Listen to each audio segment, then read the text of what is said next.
Are you one of these people that just likes to multitask? You want to be doing several things at one time. We've all become that way in this society that we live in now. You can't seem to finish one project without having to start another one. A friend of mine actually suggested that's a great business model. That if you've got one employee that calls in sick, you've got a room full of people that are all trained to do each other's jobs. The problem with that is employees don't like it. Employees tend to be very passionate and excited about doing one or maybe two things, but when you try to get them trained to do five or 10 and actually ask them to do that on a regular basis, it really creates some problems. Let me point this out here. There was a study that I recently read that more than 2 million Americans are voluntarily leaving their jobs every month. This is information that I got from the U.S. Department of Labor Statistics. Amazing. 2 million jobs, people walk away from their job every month. Now, granted, they're finding new jobs. It's not like that's an adding to all of those are unemployed.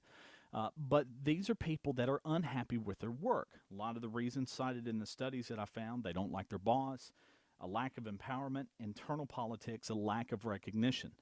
These are all very critical things that a lot of companies don't address very well. If you're an employer and your employees aren't happy, you're probably dealing with a lot of HR issues all the time. So there are some things that you need to pay attention to. One of there was also a study that the New York Times did back in 2011. They asked 238 employees in 7 companies to keep an electronic diary of their day, of their working day over the next several months. In 1/3 of those 12,000 diary entries, the diarist was unhappy, unmotivated, or both. Now, that's a lot of people unhappy with their work. Just amazing. The workers that perform better, they did when they were happily engaged in what they do. Those surveys there that the New York Times cited. It's amazing, just amazing.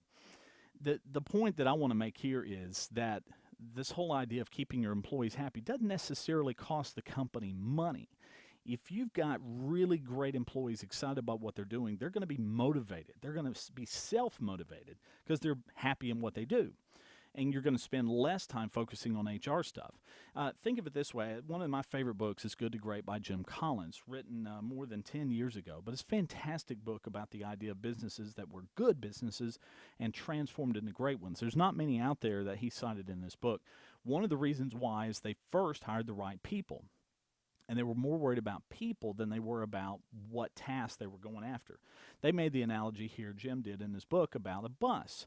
And the bus driver being a boss, he was more worried about getting the right people on the bus before deciding where the bus was going to go.